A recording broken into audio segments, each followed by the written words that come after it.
Assalamualaikum warahmatullahi wabarakatuh.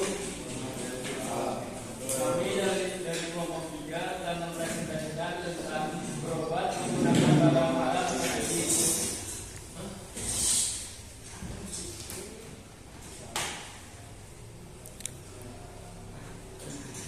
Pengertian berobat dalam Islam. Dalam Islam, berobat diperintahkan sebagai suatu tindakan yang diajarkan Rasulullah Muhammad SAW telah memberikan petunjuk tentang pentingnya berobat ketika sakit. Hadis menyatakan bahwa berobat adalah bagian dari sunnah Nabi dan umat Islam diperintahkan untuk mencari perawatan medis yang tepat ketika sakit.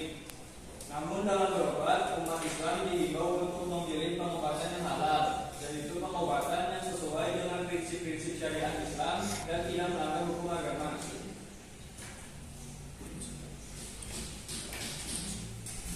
Berobat menggunakan barang haram atau najis dalam perspektif Islam. Penggunaan barang haram atau najis dapat diizinkan dalam keadaan darurat atau jika tidak ada alternatif lain yang tersedia. Namun hal ini harus disesuaikan dengan kondisi-kondisi yang sangat ketat dan hanya bisa nyawa seseorang dalam bahaya nyata. Prinsipnya adalah menjaga kesehatan dan keselamatan tanpa melanggar prinsip-prinsip agama. Selanjutnya adalah berobat menggunakan darah menurut medis. Penggunaan darah dalam pengobatan seperti transfusi darah telah menjadi bagian penting dari perawatan medis modern dan diatur dengan ketat untuk memastikan keamanan dan efektivitasnya.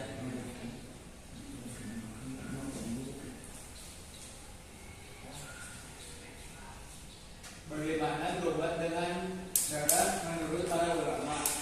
Berobat dengan darah menurut para ulama dapat bervariasi tergantung pada interpretasi dan pendapat masing-masing. Ulangi untuk masa potong gitu Mas ya.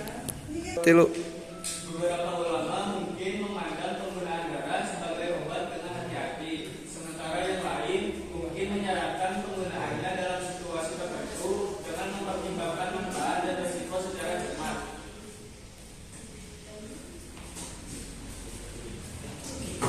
Pro dan kontra berobat menggunakan